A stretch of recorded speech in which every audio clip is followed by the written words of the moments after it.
give a little bit. All right, we'll be back from the break, and thank you very much for coming through, and thank you for watching Smart Means Business. I'm Jerome Paul Sonko. Hope you're okay. It is Monday, the 24th of October, 2022, and we are here to discuss more matters to do with business and steadily looking at the business community and how different aspects of business is moving across the country and across the globe. It is still the second hour of the show, and we're steadily moving to ensure that we give you all these details and updates as it is happening across the world. Well, indeed, if you're to look at some of the situations that are coming through, there is a lot of business information all over the world, not only in Uganda. And of course, some people are benefiting from all the scenarios, then there are others who are being affected. But still, as we're moving on forward, you get to realize it's important for you to at least understand the scope of business in the entire country. But speaking of which, understanding the scope of business, you can still invest your money and make it count by using Zabo. Zabo is a platform by Altex East Africa, and you can use the USSD code of *292# and follow the prompts with Zabo. Zabo says, my money, my future. And of course, markets do open at 8:15 a.m. and do close at 3:15 p.m. East African Standard Time. That is for the markets if you want to invest in there.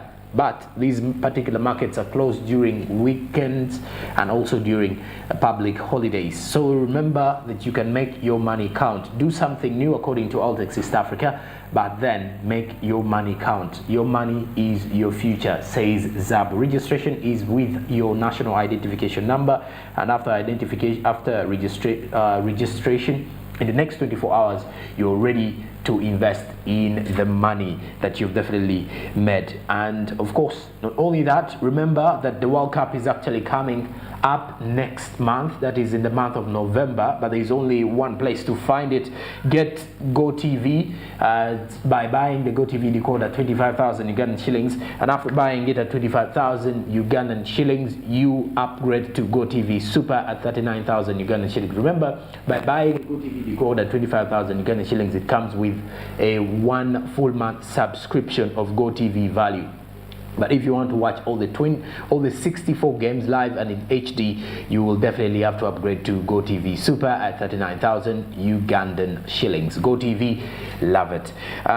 Okay, now speaking of the situations, let's get bigger in understanding what is happening on ground. Now, at this particular moment in time, we have our topic of discussion, and to discuss more about this particular one, I'm joined by a gentleman coming in from the Uganda Co-Operative Alliance. He's the communications and marketing.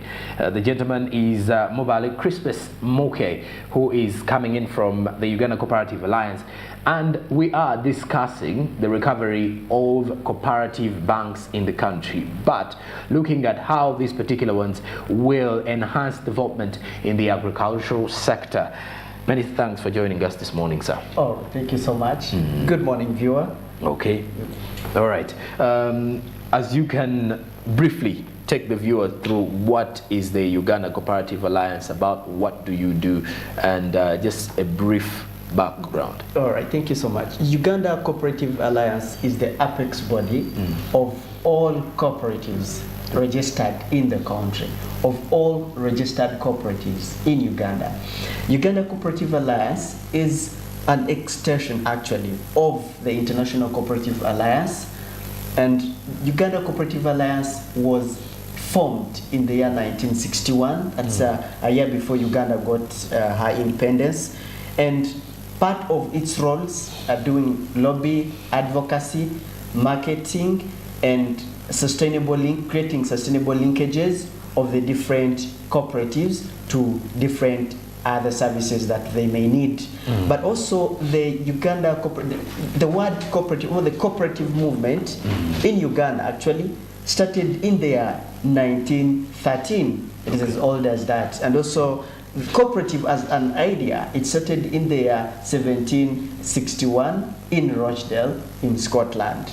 So a cooperative ideology has been on for so long. It's not an idea that started yesterday, that started today or tomorrow. And part, of course, of the roles are lobby and advocacy, acting as a voice to the cooperative movement in Uganda. Okay. Yes. In June 2016, Amelia Chambade, who was by then the Minister of Trade and Industry, and Cooperatives, disclosed that the Ugandan cabinet at the time had approved the establishment of a Ugandan cooperative bank.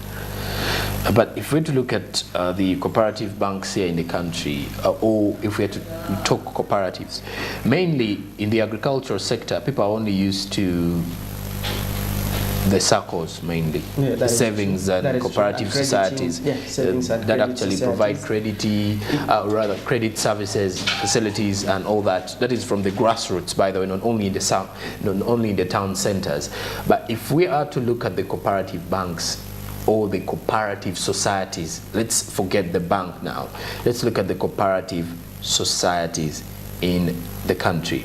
If you're to trace back, by the way, for example, through the journey of our coffee, cotton, the cooperative societies were very important to establish a strong foot in the development of the sectors here in agriculture. But if you're to look at it in this way, how have they shaped? Oh, by the way, a quick reminder, cooperatives are no longer just focused on agriculture. Currently we have electricity-based cooperatives, we have housing cooperatives. They are expanding, even though 90% of the cooperatives actually are in agriculture, but we also have that 10% which is outside. As the evolution is taking place? Yes, okay. It is outside the agriculture. Now, over the years, you realize that most banks, of the current commercial banks, are really difficult to work with when it comes to the cooperatives, because these are largely people who don't have a lot of money. Remember, a cooperative is member-owned, member-used, democratic to the members, and also these members are the economic shareholders or the economic owners of the cooperative. So whenever it comes to access to finance for the cooperatives, it is really too difficult, because most of them are in agriculture, and agriculture is faced with quite a number of challenges, inclusive but not limited to the climate change, and not limited to disasters. Most of those issues, it is too difficult to start convincing a bank that, you see, last season wasn't good on my side, so maybe we can hold on to next season. Besides, these commercial banks give or lend loans or lend out money at very high rates, which Ayola is described as very exorbitant. For them to access money, they will give you maybe their money at a rate of more than 10%.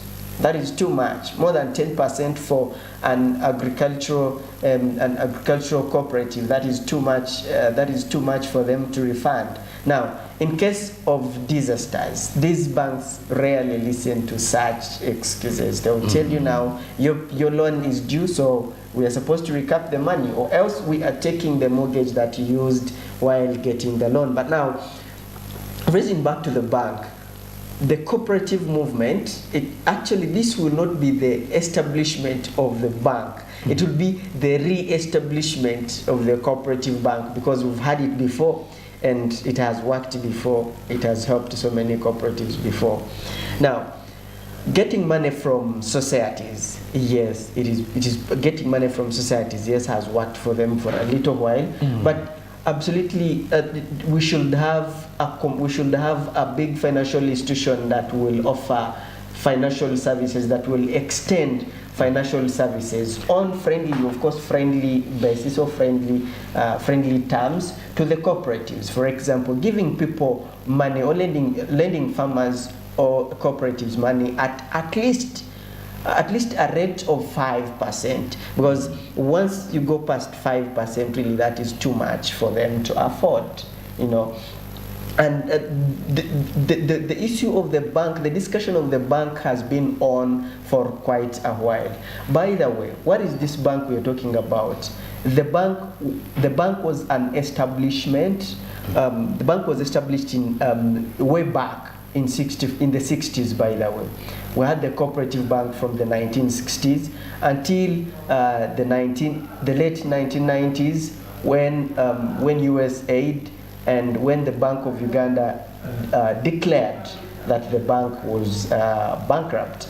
But however, declaring that the bank was bankrupt at the time shouldn't be the biggest issue in this case. What happened is that there was another company that registered in the same name. You know, the most ridiculous part about this bank is that while having the Cooperative Bank Limited registered as the bank of the cooperators, there was another company, another fictitious company, which also registered under the same name. This was under the cooperatives. The other one was registered as a company. The difference is the other one was a cooperative bank, and of course cooperatives are all registered by the Register of Cooperatives and the Ministry of Trade, Industry and Cooperatives. So the fictitious company later on became bankrupt, and instead of closing the fictitious company or the fake company, they closed the company, the fictitious company, and also liquidated the assets of the cooperative bank, which is a bit ridiculous, because that shouldn't have been the case. Okay. So these are two different companies, even when they used the same name. Okay, so this is the same bank that was closed by the Central Bank of Uganda for running bankrupt. Exactly. But if I'm to ask, what leads to this bankruptcy in a cooperative bank? Is it members failing to pay back money, or is it low interest rates, or is it because they operate differently from the commercial banks? Because it is hardly, you will hardly receive information that a commercial bank in this country has closed down. Or it will actually sell off, but it will not close down in any way. What might have caused the problem? Now, largely the difference between the two is a commercial bank has an owner located somewhere in Kenya, somewhere in and here in these UK, are branches and all that. Yeah, somewhere in South Africa. And what we have are just extensions of the commercial bank, which has one or maybe a group of owners who are the beneficiaries of this commercial So they bank. want to see it grow every other day. Yes, every other day. They are after benefits. Unlike the cooperative bank. The cooperative bank looks largely at the growth of the shareholders. And who are these shareholders? Who are these stakeholders? The cooperatives. In one of our recent meetings with the cooperators, they unanimously agreed that cooperatives are going to contribute 5 million each as startup capital for their own bank, because they feel it's long overdue. Anyway, going forward, the cooperative bank looks at the world in a different way rather than the commercial way. You know, the commercial economy is nearly the exact opposite by the cooperative ideology, because this one focuses at one person growing or one individual growing financially. The cooperative ideology looks at a group of people growing together economically, financially, and socially. So the collapse of the cooperative bank, one, I've talked about the fake company that registered under the same name and consequently became bankrupt. Then the assets were liquidated. The assets of the bank, of the cooperators, were liquidated. Instead of liquidating the company, the fictitious company. So away from that, of course, the cooperative movement has had quite a number of challenges, inclusive lack of capital, and also the closure of the bank. One cannot leave out the fact that at a certain point people would borrow money and delay to bring back the money. But also it was very possible, it's even very possible to get a solution for this. Government should have actually thought of the other alternatives. What about recapitalizing the bank? Yes, because these cooperators are for the economic growth of the country, Uganda. They're not developing another country. And you know, when it comes to the cooperative growth, I would like to maybe looking at the SCPCU, or Ankole Coffee Producers Cooperative Union. It started in 2006 without any money. They actually started with one bench and 1 million as their startup capital. But currently it is one of the biggest coffee dealers in the country. So it looks at the growth of the members of the cooperative rather than looking at the development and the growth of the manager of the society, because that one is just a staff, is hired anytime they can get another person. So the cooperative bank, some of the factors may not be just limited to capital, but also the issue of the fictitious company, which was not the cooperative bank in reality. All right, Mubale, we've got over 1,400 cooperative unions in Uganda, over. So that means the number is still extending or growing and expanding. If you're to look at these particular cooperative unions in this country, in the last 10 years, of what importance have they had onto society? You did mention that previously people used to attach cooperative unions to the agriculture, but now things are expanding and it's going to various sectors, to electricity. You've mentioned quite a number of sectors. Water, housing. All right. Yes. Now, if you're to look at the last 10 years, how effective have these cooperative unions been for people in society, all the members that have been attached to them? Yes, actually that is the core of the cooperative ideology, by the way, the effectiveness of the economic, of the social economic change of society, of the users of the cooperatives in this country. Because looking at a few cooperatives that have established actually in that recent period, we have I was talking about Ankole ACPCU, Ankole Coffee Producers Cooperative Union. That is a very new union that started within the period, within the scope, almost within the scope of the period we are talking about. Look at Bugisu Cooperative Union, that in the past, in less than that period, they have established the cooperative radio station. Actually, we have the very first cooperative radio station in Bali, which is attached to Bugisu Cooperative Union. The cooperative movement is not only focused at recovering the bank, at growth of the members, but also the cooperative movement has already started the cooperative insurance, CIC, the cooperative insurance company in Uganda. The cooperative insurance company aims at mitigating the risks and other issues that may be related to social or to capital in the cooperative business. Because just like the current banks and the current insurance companies, they largely look at how they are going to benefit, how they are benefiting from within that space of the cooperatives, rather than how they can help the movement grow better and bigger in the country. But we are happy that the establishment of the cooperative insurance company will help the cooperators utilize the services and be able to recover services, because these ones have more friendly packages in comparison to the existing insurance companies.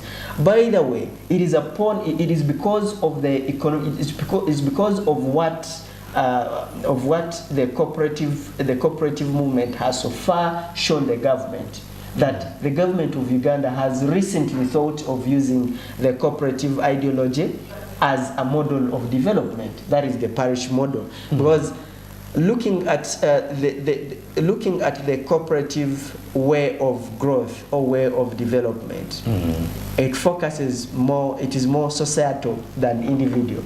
So government feels carrying this ideology, this whole PDM, the parish model, and maybe telling people to come together, it will make them grow faster than telling each individual to go to grow themselves individually. So once they have access to capital, access to the services, once we have the insurance company, we have the cooperative bank, we will be good to go. So the only remaining challenge amidst the few things we've managed to achieve the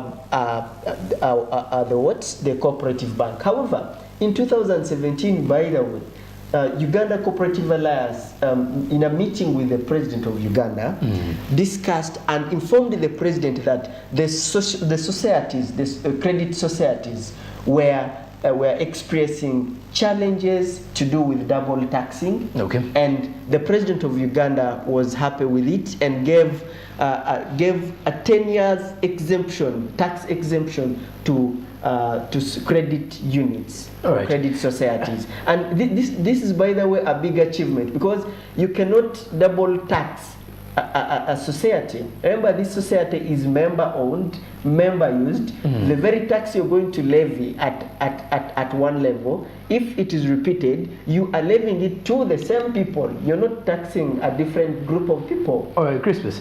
Now, after the break, I want us to discuss more about the resolutions of the 54th annual meeting that you had, that is the Uganda Cooperatives Alliance, and the reasons as to why you want to revive or you want to set up a cooperative bank.